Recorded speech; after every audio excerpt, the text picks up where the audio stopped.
जीवन पृथ्वी का एक अमूल्य रत्न जो इस ग्रह के कोने कोने में फैला हुआ है। आकाश में, जल में, थल में, पृथ्वी पर हर जगह जीवन संचालित हो रहा है। पृथ्वी के सबसे जटिल प्राणियों में से एक हम इंसानों का आज इस ग्रह पर राज है। पृथ्वी की बाकी सभी प्रजातियां अभी भी भोजन के लिए एक दूसरे से लड़ रही हैं, लेकिन हम इंसान सारी बेड़ियों को तोड़ दूसरे ग्रहों पर भी जाने की शक्ति रखते हैं। आज पृथ्वी पर कई तरह की प्रजातियां हैं, लेकिन वैज्ञानिक कहते हैं कि पृथ्वी पर जीवन का मूल बीज एक ही था। उसी मूल बीज से विकसित होकर जीवन की अलग अलग शाखाएं निकलती गई और आज हम इंसान जीवन रूपी इसी विशालकाय वृक्ष की एक छोटी सी शाखा मात्र हैं। हम इंसानों को आज का इंसान बनने में करीब 4 अरब सालों का वक्त लगा है। आज हम इंसानों का इस ग्रह पर राज न होता अगर हमारे पूर्वज प्रकृति की मार को झेलते हुए नेचुरल सिलेक्शन को न अपनाते। नेचुरल सिलेक्शन प्रकृति का एक बेरहम नियम है। जो बलवान होता है वही अपनी पीढ़ी को आगे बढ़ा सकता है और निर्बल को यह प्रकृति स्वीकार नहीं करती। चलिए नेचुरल सिलेक्शन को समझने के लिए कछुओं के इन बच्चों का उदाहरण लेते हैं। कछुए हमेशा अपने अंडों को समुद्र से थोड़ा दूर मिट्टी के नीचे गाड़ देते हैं, क्योंकि उनके अंडों को समुद्र के जीवों और जमीन पर रहने वाले बेरहम जानवरों से खतरा होता है। इसलिए कछुए अपने अंडों के लिए सुरक्षित स्थान चुनते हैं। जब ये अंडे पोषित हो जाते हैं और इनसे कछुओं के छोटे छोटे बच्चे बाहर निकलते हैं तो प्रकृति अपनी बाहें फैलाकर इनका स्वागत करती है। लेकिन अगर इन कछुओं को एक सुनहरा भविष्य बनाना है तो इन्हें एक कड़ी परीक्षा देनी पड़ेगी। जो भी कछुए का बच्चा इस परीक्षा को पास करेगा वही इस प्रकृति का आनंद उठा पाएगा और अपनी पीढ़ी को आगे बढ़ा पाएगा। अंडों से निकलने के बाद अगर इन कछुओं के बच्चों को जीवन में आगे बढ़ना है तो किसी भी तरह उन्हें दूर नजर आ रहे समुद्र तक पहुंचना होगा। प्रकृति की ये मुश्किल परीक्षा शुरू होती है। कछुओं के छोटे छोटे बच्चे समुद्र की ओर दौड़ पड़ते हैं, लेकिन यह सफर इतना आसान नहीं होने वाला। आसमान में उड़ते बेरहम पक्षी इन नन्हे बच्चों को अपना शिकार बनाने के लिए तैयार हैं। पक्षी इन कछुओं के बच्चों पर हमला बोल देते हैं। अब इन नन्हे बच्चों को अपनी मंजिल तक पहुंचने के लिए तेजी से भागना होगा। यदि वे आज तेजी से नहीं भागेंगे तो वे कभी भी इस प्रकृति का आनंद नहीं ले पाएंगे। जो शक्तिशाली होते हैं वे अपनी मंजिल पर पहुंच जाते हैं और जो कमजोर होते हैं उनके लिए प्रकृति में कोई जगह नहीं होती। जब शक्तिशाली कछुओं के बच्चे अपनी मंजिल पर पहुंचते हैं तो समुद्र की लहरें अपने आगोश में उन्हें समेट लेती हैं। अब ये नन्हे बच्चे प्रकृति का आनंद ले सकते हैं और बड़े होकर अपनी नई पीढ़ी को आगे बढ़ा सकते हैं। प्रकृति के इसी चुनाव को नेचुरल सिलेक्शन कहते हैं। हम इंसान अनेकों बार नेचुरल सिलेक्शन की प्रक्रिया से गुजरे हैं और आज भी हम इसी प्रकृति के इस परीक्षा से गुजर रहे हैं। पिछले 4 अरब वर्षों से हम प्रकृति के इस प्रकोप को सहते हुए आगे बढ़े हैं। हमने अनेकों बार महाप्रलय का सामना किया है और अनगिनत प्रजातियों को विलुप्त होते देखा है, लेकिन हमने कभी भी जीने की जिद नहीं छोड़ी और इसी जिद के कारण हमारा जीवन का सफर बेहद रोमांचक रहा है। दोस्तों, आज की इस वीडियो में हम एक रोमांचक यात्रा पर निकलेंगे। हम अपने अतीत की ओर रुख करेंगे और जानेंगे कि किस प्रकार सिंगल सेल से लेकर आज के जटिल जीवन की रचना हुई। हम यह भी समझेंगे कि कैसे हमने नेचुरल सिलेक्शन को अपनाया और किन महत्वपूर्ण घटनाओं ने हमारे जीवन को यहाँ तक पहुँचाया। इसके साथ ही हम देखेंगे कि कैसे एवोल्यूशन ने हमें आज का इंसान बनाया। अब से करीब 4 अरब साल पहले हमारी पृथ्वी का माहौल बिल्कुल नर्क की तरह था। चारों ओर उबलता हुआ लावा बह रहा था। गैस और धूल के बादलों ने पूरी पृथ्वी को घेर रखा था। ऐसी स्थिति देखकर यह विश्वास करना कठिन है कि कभी इस ग्रह पर करोड़ों प्रजातियां पनप सकेंगी। वैज्ञानिकों का मानना है कि इन्हीं विपरीत परिस्थितियों में पृथ्वी पर पहली बार जीवन का अंकुर फूटा। यह सवाल आज भी बना हुआ है कि जीवन का पहला बीज पृथ्वी पर कैसे आया। वैज्ञानिक इस विषय पर अलग अलग थ्योरीज देते हैं। कुछ का मानना है कि जीवन का पहला बीज किसी उल्का पिंड के साथ अंतरिक्ष से पृथ्वी पर आया, जबकि अन्य का मानना है कि जीवन के प्रारंभिक तत्व पृथ्वी पर पानी में उपस्थित कुछ रसायनों के मिलन से स्वतः उत्पन्न हुए। आपका, मेरा और इस पृथ्वी पर मौजूद सभी जीवों का सफर 4 अरब साल पहले इसी नर्क जैसे वातावरण में पानी के भीतर एक कोशिका के रूप में अर्थात एक सिंगल सेल के रूप में शुरू हुआ। यह जो आप सेल देख रहे हैं यही हमारा पूर्वज है और पृथ्वी पर जीवन का सबसे पहला बीज 4 अरब साल पहले इसी सेल ने जीवन की नींव रखी थी। आज हम जिस रूप में हैं, उस यात्रा की शुरुआत इसी सेल के अंदर डीएनए के रूप में छिपे कुछ कोड्स और सूचनाओं के साथ हुई थी। इस सेल में मौजूद जीन इंफॉर्मेशन को बाहर भेजने में सक्षम थे। लगभग 50 करोड़ साल तक पृथ्वी पर जीवन सिंगल सेल के रूप में ही बना रहा। फिर 50 करोड़ साल बाद जीवन ने एक नया मोड़ लिया। आज से करीब 3.5 अरब साल पहले इस सिंगल सेल ने खुद की कॉपी बनाना शुरू कर दिया और अपने जैसे ही एक क्लोन का निर्माण करने लगा। यह एक अद्भुत घटना थी, क्योंकि एक सेल का अपने ही क्लोन का निर्माण करना जीवन के एक नए रूप का जन्म था, और इस प्रक्रिया के माध्यम से पुराने सेल एक नई पीढ़ी को जन्म दे सकते थे। यदि यह सेल खुद का क्लोन बनाने में सक्षम नहीं होती, तो पृथ्वी पर जीवन उसी समय समाप्त हो गया होता जब जीवन के पहले बीज ने जन्म लिया था। यह प्रक्रिया 2 अरब सालों तक चलती रही। पुराने सेल अपना कॉपी बनाते और अपनी जानकारी एक पीढ़ी से दूसरी पीढ़ी तक पहुंचाते रहे। लेकिन 2 अरब साल बाद एक और महत्वपूर्ण घटना घटी। 2 सेल आपस में मर्ज हो गए और उनके जीन आपस में मिलकर एक हो गए। अब यह मर्ज्ड सेल खुद का क्लोन बनाने लगे, जिसमें एक नहीं बल्कि दोनों सेल के जीन मौजूद थे। इस घटना के बाद जीवन की विभिन्न शाखाएं निकलने लगीं। इन सेल्स में म्यूटेशन होने लगा और मल्टी सेल्यूलर ऑर्गेनिजम्स यानी बहुकोशिकीय जीवों का विकास होने लगा। जीवन धीरे धीरे अधिक जटिल होता गया। इन सेल्स से पानी के भीतर नई नई प्रजातियां विकसित होती गईं, जिनमें से एक प्रजाति के जीव हमारे पूर्वज थे, जिनसे हम बने। ये हैं महज 3 इंच लंबे वाटर वॉर्म, जो लगभग 5.5 मिलियन साल पहले पाए जाने वाले हमारे पूर्वज हैं। ये वॉर्म अभी पूरी तरह से अंधे हैं, क्योंकि उन्हें अब तक प्रकाश देखने की आवश्यकता ही महसूस नहीं हुई। इस कारण प्रकृति ने अभी तक उन्हें आंखें नहीं दी हैं। लेकिन अब वह समय आ चुका है जब उन्हें अपनी पीढ़ी को आगे बढ़ाने और खतरों से बचने के लिए आंखों की आवश्यकता है। इसके बाद करीब 20 मिलियन साल लगे ऐसे सेल्स विकसित होने में जो प्रकाश का अनुभव कर सकें। अब फाइनली इन वाटर वॉर्म के अंधकार का अंत हो गया। अब वे पहली बार इस रंगीन दुनिया को अपनी आंखों से देख सकने में सक्षम हो गए थे, क्योंकि अब हमारे पूर्वजों की आंखें विकसित हो चुकी थीं। अब हमारे पूर्वज इस दुनिया को अपनी आंखों से देखने और खोजने के काबिल हो गए थे। लेकिन अब आंखों से देखी गई जानकारी को प्रोसेस करने के लिए एक और चीज की जरूरत थी। इस आवश्यकता को पूरा करने के लिए आंखों के पीछे एक छोटा सा मस्तिष्क विकसित होने लगा। हमारे पूर्वज अब इवोल्यूशन के चलते वॉर्म नहीं रहकर मछली जैसी आकृति के हो गए। हमारा दिमाग अब छोटे मोटे सिंपल डिसीजन ले सकता था और इंफॉर्मेशन को प्रोसेस कर सकता था। जैसा कि मैंने पहले बताया था, सेल्स में म्यूटेशन के कारण कई तरह की प्रजातियां विकसित हो गईं, जिनमें से कुछ खतरनाक भी थीं। हमें अब इन खतरनाक प्रजातियों से खतरा था। अगर हमें नेचुरल सिलेक्शन का हिस्सा बनकर जीवित रहना है, तो हमें इन खतरनाक जीवों से बचना होगा, और एवोल्यूशन ने अपना काम किया। समुद्र के पानी में जीवित रहने के लिए अब हमारी स्किन कठोर हो चुकी थी। हमारे जबड़े और मजबूत दांत भी विकसित हो गए थे। अब हम छोटे मोटे शिकारियों से अपनी रक्षा करने में सक्षम थे। आज से 375 मिलियन साल पहले हम एक कवच युक्त मछली बन चुके थे। हमारी लंबाई लगभग 1 फुट थी और हमारा भोजन छोटी छोटी मछलियां थीं। लेकिन समुद्र पर तो अभी भी अन्य दैत्याकार जीवों का ही शासन था। हमारे पास अब सिर्फ 2 विकल्प थे, या तो इन समुद्री राक्षसों का शिकार बनकर अपनी यात्रा को यहीं समाप्त कर लें, या फिर जीवित रहने के लिए कोई दूसरा रास्ता खोजें। और हमने चुना उथले पानी का रास्ता। उथले पानी में समुद्री दैत्य नहीं आ सकते थे, लेकिन यहाँ पर भी एक चुनौती थी, ऑक्सीजन की कमी।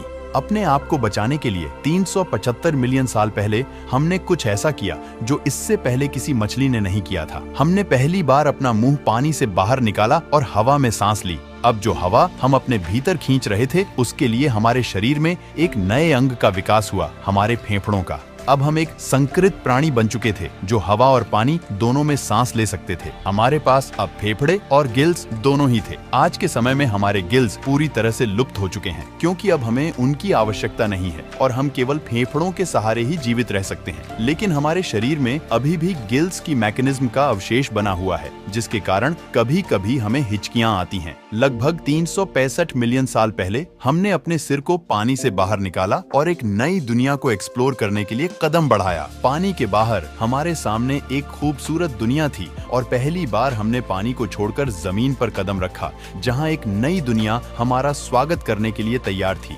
यह वह अद्भुत क्षण था जब हमने नए जीवन की तलाश में पानी को छोड़कर जमीन को चुना था।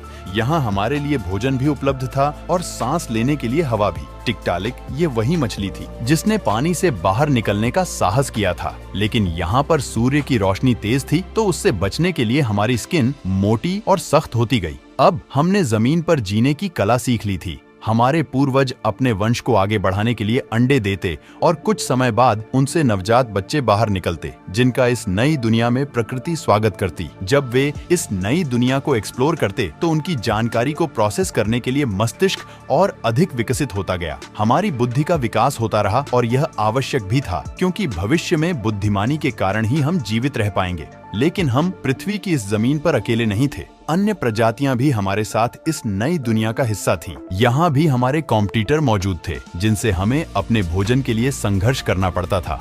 इस कंपटीशन को खत्म करने के लिए हमारी बॉडी में फिर से म्यूटेशन के चलते बदलाव आए और हमारे जबड़ों की मांसपेशियां अधिक मजबूत हो गईं। इससे हम बहुत तेजी से अधिक भोजन का उपभोग कर सकते थे। अब हम अपने कॉम्पिटिटर्स की तुलना में काफी अधिक शक्तिशाली हो चुके थे और उनके शिकार में भी सक्षम थे। लेकिन सब कुछ हमेशा स्थिर नहीं रहता। परिस्थितियां लगातार बदलती रहती हैं और ऐसा ही कुछ 250 मिलियन साल पहले हुआ।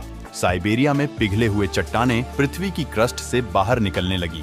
इस मैग्मा के कारण हानिकारक कार्बन डाइऑक्साइड गैस ने सूरज की गर्मी को पृथ्वी के वातावरण में फंसा लिया, जिससे पृथ्वी का तापमान काफी बढ़ गया। सीधे शब्दों में कहूँ तो पृथ्वी पर ग्लोबल वार्मिंग बढ़ने लगी। इस नई स्थिति में वनस्पतियां धीरे धीरे समाप्त होने लगी। पौधों को खाने वाली प्रजातियां समाप्त होने लगी, जिससे मांसाहारी प्रजातियां भी धीरे धीरे खत्म हो गईं और देखते ही देखते पृथ्वी की 95% प्रजातियां विलुप्त हो गईं। बचे हुए 5% जीवों में हम भी शामिल थे और अन्य प्रजातियां जो भविष्य में डायनासोर बनने वाली थीं।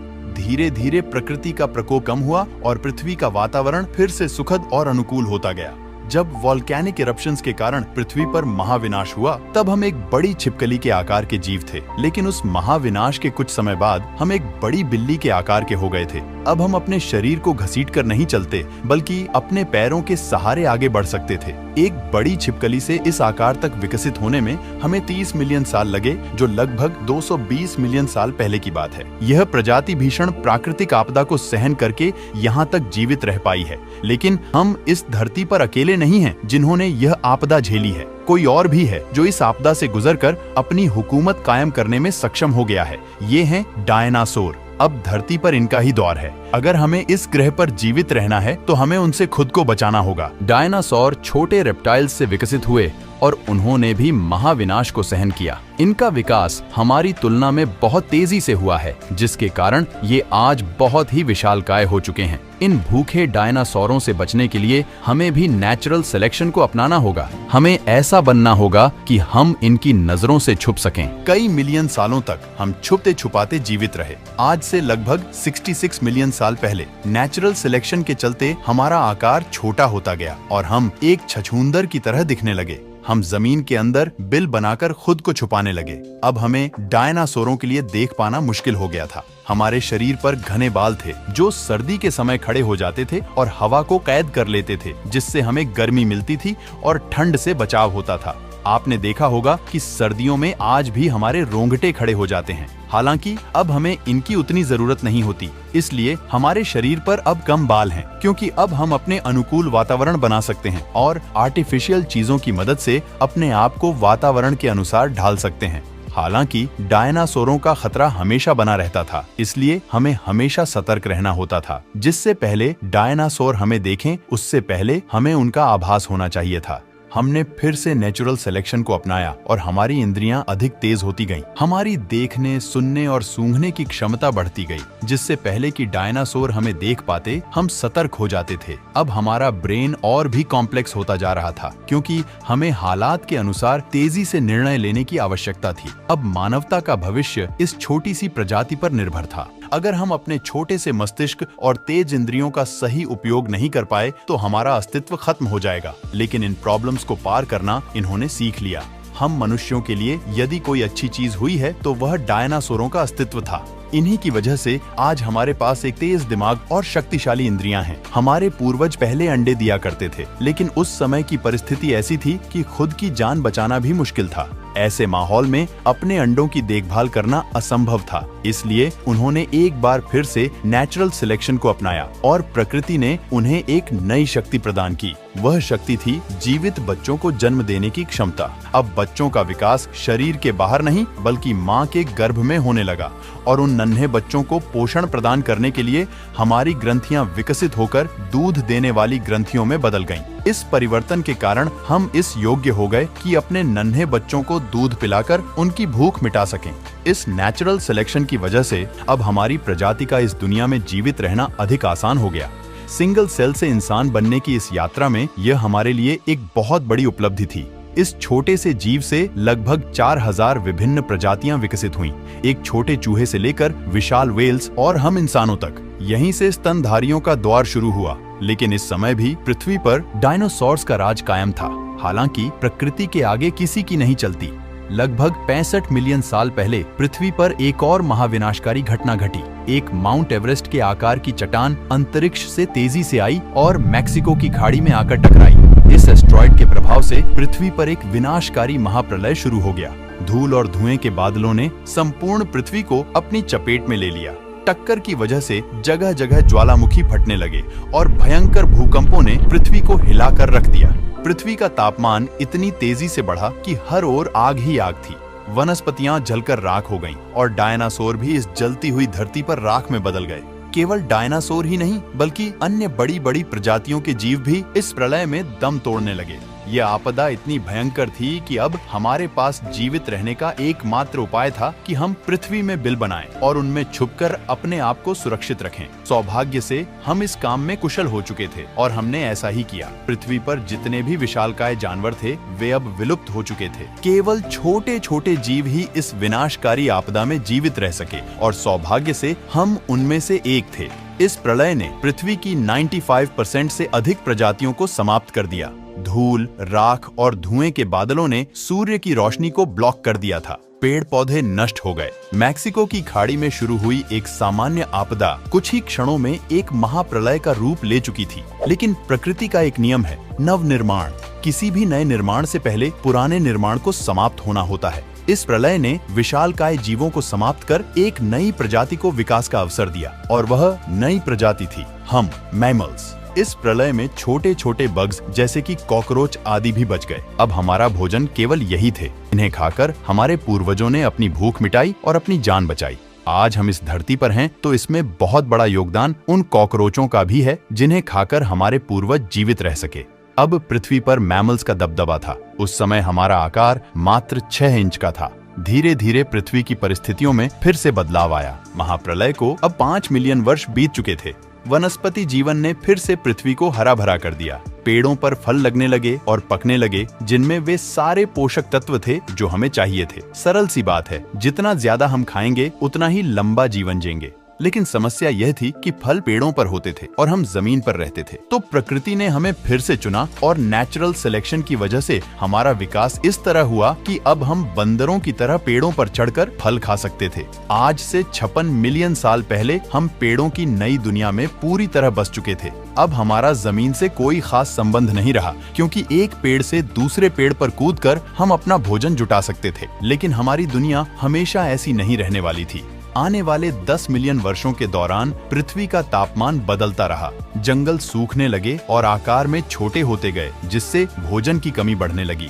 इस स्थिति में नेचुरल सिलेक्शन ने फिर से भूमिका निभाई। हमारी पूंछ धीरे धीरे गायब हो गई। हमारे हाथ लंबे हो गए, जिससे हम अपने हाथों को फैलाकर फलों को आसानी से तोड़ सकते थे। हम हमेशा पेड़ों की शाखाओं से चिपके रहते थे। पृथ्वी के तापमान में आए बदलावों ने हमारे पूर्वजों को भी स्थायी रूप से बदल दिया। हम पृथ्वी के बदलते माहौल के अनुसार अपने आप को ढालते गए और प्रकृति हमें निरंतर बदलती रही। लेकिन पृथ्वी में होने वाला यह बदलाव यहीं नहीं रुका। अफ्रीकन और अरेबियन टेक्टोनिक प्लेट्स के खिंचाव के कारण ईस्ट अफ्रीकन रिफ्ट वैली बनी और इसके किनारों पर 3500 मील लंबी पर्वत श्रृंखलाएं बनी। पहले इंडियन ओशियन से उठने वाले बादल पूरे अफ्रीका में बरसते थे, लेकिन अब इन पर्वत श्रृंखलाओं ने उन बादलों को रोक दिया, जिससे इस क्षेत्र में सूखा पड़ने लगा। धीरे धीरे पेड़ खत्म होने लगे और जंगलों का अस्तित्व समाप्त होने लगा। परंतु सबसे बड़ी चुनौती यह थी कि हमारे पूर्वज अफ्रीका के उसी इलाके में फंसे हुए थे जहां सूखा पड़ा हुआ था।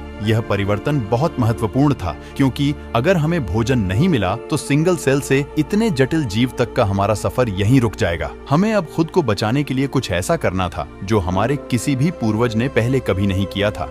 4.5 मिलियन साल पहले हम आर्डिपिथेकस रामिडुस कहलाते थे। हमारी ऊंचाई लगभग 4 फीट थी और हमारा मस्तिष्क एक संतरे के आकार का था। यहाँ कभी घने जंगल हुआ करते थे, लेकिन अब सिर्फ गिने चुने पेड़ दिखाई देते थे। हम इन पेड़ों की टहनियों पर खड़े हो सकते थे, उन पर चल सकते थे और छोटी छोटी शाखाओं पर लगे फलों को खाने की कोशिश करते थे। लेकिन अब हमारी भूख को संतुष्ट करने के लिए पर्याप्त भोजन यहाँ नहीं था। जो भी पेड़ मौजूद थे वे दूर दूर तक फैले हुए थे, इसलिए अब हम एक पेड़ से दूसरे पेड़ पर कूदकर नहीं जा सकते थे। अब हमें उन अन्य पेड़ों तक पहुंचने के लिए जमीन पर उतरकर चलना पड़ा। आज से लगभग 4.4 मिलियन साल पहले हमने पहली बार जमीन पर चलना सीखा। अब हम केवल 2 पैरों पर चल सकते थे, जिससे हमारे हाथ फ्री हो गए थे और हम जमीन पर खड़े होकर पेड़ों से फल तोड़ सकते थे। इससे हमारा काम अधिक आसान और तेज हो गया था। हम अपने हाथों का उपयोग करके अधिक मात्रा में भोजन इकट्ठा कर सकते थे। अगले 1 से 2 मिलियन सालों तक हमारा एवोल्यूशन होता रहा और हमारा शरीर इस प्रकार से विकसित हुआ कि हम 2 पैरों पर तेजी से चलने लगे। हमने पेड़ों को छोड़कर खुले मैदानों की ओर बढ़ना शुरू कर दिया था। 2 पैरों पर चलने की वजह से हम तेजी से आगे बढ़ने लगे, जिससे हमें खाना, पानी और आश्रय ढूंढने में आसानी हुई। लेकिन 2 पैरों पर चलने के कारण बच्चे को जन्म देने में कठिनाइयां बढ़ गईं और पूरी तरह से विकसित बच्चे को जन्म देना आसान नहीं था। इस स्थिति में नेचुरल सिलेक्शन ने एक बार फिर से अपना प्रभाव दिखाया। हमने ऐसे बच्चों को जन्म देना शुरू कर दिया जो समय से पहले ही पैदा हो जाते। माँ की कोख में बच्चे का जो जरूरी विकास होना चाहिए था वह हो जाता और बाकी का विकास जन्म के बाद होता। आपने देखा होगा कि हम इंसान एक ऐसी प्रजाति हैं जिनके बच्चे जन्म लेने के बाद भी कमजोर होते हैं। उन्हें अपने पैरों पर चलने में कई महीने लग जाते हैं और माँ को उन्हें सालों तक दूध पिलाना होता है और उनकी देखभाल करनी होती है। तब जाकर उनका शरीर पूरी तरह से विकसित होता है। लेकिन आपने यह भी देखा होगा कि जानवरों के साथ ऐसा नहीं होता। जब कोई जानवर अपने बच्चे को जन्म देता है तो उसका बच्चा जन्म के कुछ ही मिनटों में चलने फिरने और दौड़ने लगता है, लेकिन इंसानों के बच्चों के साथ ऐसा नहीं होता। आज से करीब 3.2 मिलियन साल पहले हम ऑस्ट्रेलोपिथिकस थे। हम हमेशा अपने 2 पैरों पर चलते थे, लेकिन हमें जंगली जानवरों से बहुत खतरा था और हम उनसे तेज भी नहीं दौड़ सकते थे। पर हम अपनी बुद्धि का उपयोग कर जंगली जानवरों से बच सकते थे। हम लगातार अपनी सूझबूझ का इस्तेमाल करके इन खतरों से बचते रहे और समय के साथ हमारा दिमाग बड़ा होता गया। लगभग 2.3 मिलियन साल पहले हमारे दिमाग का आकार पहले से 2 गुना हो चुका था। इसी टाइम पीरियड में हम होमो हैबिलिस कहलाते थे, जिन्हें हैंडीमैन भी कहा जाता है, क्योंकि इन्होंने सबसे पहले पत्थर के औजार बनाए थे जो इनके पूरे भविष्य को बदलने वाले थे। अब हम पूर्वी अफ्रीका में इकलौते ऐसे प्राणी थे जो अपनी किस्मत का खुद निर्धारण कर सकते थे, क्योंकि अब हमारे पास पत्थर के औजार थे जिनका उपयोग हम शिकार के लिए कर सकते थे। हमसे पहले किसी भी जीव ने ऐसा कोई आर्टिफिशियल उपकरण नहीं बनाया था। हम सबसे अलग थे और यह हमारी बुद्धि की बदौलत संभव हुआ। यह तो बस शुरुआत थी। अभी हम बहुत कुछ बनाने वाले थे। अपनी भूख मिटाने के लिए हमें कभी कभी अन्य जानवरों के शिकार को उनसे छीनना पड़ता था। कभी कभी हमें अपने साथी मानवों से लड़ाई करके खाना छीनना पड़ता और ऐसा करने में हम सफल भी हो जाते, क्योंकि अब हमारे पास पत्थर का हथियार था जो हमारी बड़ी ताकत बन चुका था। कई बार ऐसा होता कि जिस भोजन को लेकर हम संघर्ष करते उसमें से मांस खत्म हो जाता और केवल हड्डियां बचती। अफ्रीका के उस हिस्से में अब पेड़ समाप्त हो चुके थे, इसलिए हमारे पास खाने का कोई और विकल्प नहीं था। इसलिए हमने उन हड्डियों को तोड़ना शुरू कर दिया जिनके अंदर बोन मैरो होता था, जिसमें वे सभी पोषक तत्व होते थे जो हमारे जीवित रहने के लिए आवश्यक थे। अगर हमारी किस्मत अच्छी होती तो हमें ताजा मांस मिल जाता, वरना सिर्फ बोन मैरो खाकर ही गुजारा करना पड़ता। कठोर हड्डियों के भीतर से बोन मैरो निकालने के लिए अब हमारे पास एक शानदार औजार था। समय के साथ जैसे जैसे हमने पत्थर के औजारों का उपयोग बढ़ाया, हम इन्हें बेहतर ढंग से पकड़ने में सक्षम होते गए। हमारे हाथों के अंगूठे धीरे धीरे बड़े होते गए, जिससे औजारों को पकड़ना और अधिक सुविधाजनक हो गया। आज भी हमारे दैनिक जीवन में अंगूठे का बहुत महत्वपूर्ण स्थान है। बिना अंगूठे के हमारा कार्य अधूरा ही रह जाता। जिस पेन को आप पकड़कर लिख सकते हैं, यह सब अंगूठे की वजह से ही संभव है। इसके अतिरिक्त हम अन्य चीजों को भी अपने हाथों में आसानी से पकड़ सकते हैं। यह सब केवल इसलिए हो सका क्योंकि लगभग 2 मिलियन साल पहले हमारे पूर्वजों ने पत्थर के औजारों का उपयोग किया था, जिसने हमारे शरीर की संरचना को बदल दिया। एवोल्यूशन चलता रहा और लगभग 1.8 मिलियन साल पहले हम होमो इरेक्टस बन गए। इससे पहले तक हम स्कैवेंजर थे जो दूसरों द्वारा किए गए शिकार को चुरा लेते थे, लेकिन अब हम शिकारी बन चुके हैं। अब हम स्वयं शिकार करते हैं और भोजन की कमी को दूर करते हैं। अब हमने अपनी प्रजाति के लोगों के साथ मिलकर काम करना शुरू कर दिया है। हम मिलकर शिकार करते हैं और साथ मिलकर भोजन करते हैं। अब हम इतनी तेज दौड़ सकते हैं कि अपने शिकार को गिरा सकें। फिर एक दिन एक अद्भुत घटना घटी। आसमान से बिजली गिरी और आग लग गई, जिसने हमें गर्माहट दी और ठंड से बचाया। उस आग में कुछ जंगली जानवर भी जलकर मारे गए। मांस हमारे लिए बहुत मूल्यवान था, इसलिए हमने उसे व्यर्थ जाने नहीं दिया। हमने पहली बार आग में भुना हुआ मांस खाया, जो बहुत ही स्वादिष्ट था और चबाने में भी आसान था। हमने आग जलाना सीख लिया, जो हमारी दुनिया को बदलने वाला था, क्योंकि अब प्रकृति की शक्ति हमारे हाथ में थी। आग हमें दूसरे जानवरों से सुरक्षा देती, ठंड से बचाती और सबसे महत्वपूर्ण बात यह कि अब तक हम कच्चा मांस खाते आ रहे थे, जिससे उसे चबाने और पचाने में हमारी शरीर को बहुत मेहनत करनी पड़ती थी। लेकिन आग की खोज ने यह कार्य आसान कर दिया। अब हम मांस को आग पर भूनकर ही खाते थे। भुने हुए मांस को चबाने में हमारे जबड़ों की मांसपेशियों को कम मेहनत करनी पड़ती और उसे पचाने में भी हमारे शरीर को कम ऊर्जा खर्च करनी पड़ती। अब यह बची हुई ऊर्जा हमारे दिमाग में खर्च होने लगी, जिससे हमारा दिमाग बड़ा होने लगा और हम अधिक बुद्धिमान होते गए। लेकिन अभी भी हम एक दूसरे से सही ढंग से बातचीत नहीं कर पा रहे थे, जिससे आपसी समझ बनाना हमारे लिए कठिन था। लेकिन नेचुरल सिलेक्शन ने यहाँ भी अपना काम किया। हमारे गले की मांसपेशियों में बदलाव आया, जिससे अब हम विभिन्न प्रकार की आवाजें निकाल सकते थे। हम बोलकर एक दूसरे से बात करने लगे। भाषा हमारे लिए बहुत बड़ा साधन साबित हुई। हमारे शरीर में यही एक पहेली बची थी, जिसे प्रकृति ने सुलझा दिया। आज से लगभग 2 लाख साल पहले सिंगल सेल से शुरू होकर जटिल जीवन के रूप में अरबों सालों की सर्वाइवल की जंग लड़ते हुए हम यहाँ पहुँचे। हम होमो सेपियंस, इस धरती के सबसे बुद्धिमान प्राणी, जिनका दिमाग बहुत बड़ा और शक्तिशाली हो चुका है। हमने औजारों का उपयोग करना सीखा, भाषा का इस्तेमाल करना सीखा, हमने खेती और पशुपालन सीखा, हमने कम्युनिटी में रहकर गाँवों और शहरों का निर्माण किया, हमने पहिए की खोज की, रेल बनाई, हवाई जहाज और रॉकेट विकसित किए। हमने अपना पहला कदम भोजन की तलाश में पेड़ों को छोड़कर जमीन पर रखा। लेकिन आज हम चंद्रमा पर भी अपना पहला कदम रख चुके हैं। हमने संस्कृतियों को बनाया और पृथ्वी के हर कोने में फैले। हमने ज्ञान और विज्ञान को समझा। भोजन की भूख से हम अब ज्ञान और नवीनता की भूख महसूस करने लगे हैं। हमारा सफर एक सिंगल सेल से शुरू हुआ, लेकिन आज हम बुद्धिमान और जटिल मनुष्य बन गए हैं। इस सफर में हमने बहुत सारी आपदाओं का सामना किया, लेकिन हमने हार नहीं मानी और जीने के लिए लड़ते रहे। हम सीखते रहे और प्रकृति के संगत माहौल में अपने आप को ढालते रहे। आज जीवन के इस सफर में हम बहुत आगे निकल आए हैं, लेकिन आज भी हम सीखते ही जा रहे हैं और अपनी आने वाली पीढ़ियों के साथ अपना अनुभव और ज्ञान शेयर कर रहे हैं। हमारे एवोल्यूशन का सफर यहीं पर खत्म नहीं होता। अभी तो हमें बहुत आगे जाना है, नई नई मुश्किलों का सामना करना है और अपनी सभ्यता को ब्रह्मांड के हर कोने में फैलाना है। तो दोस्तों, ये था सिंगल सेल से इंसान बनने तक का सफर। अगर आपको ये वीडियो पसंद आई तो इस वीडियो को एक लाइक और चैनल को सब्सक्राइब जरूर करिए। साथ ही हमारी और वीडियोस देखने के लिए आपके सामने आई वीडियो पर क्लिक कर दीजिए। मिलते हैं नेक्स्ट इंटरेस्टिंग वीडियो में। तब तक के लिए धन्यवाद।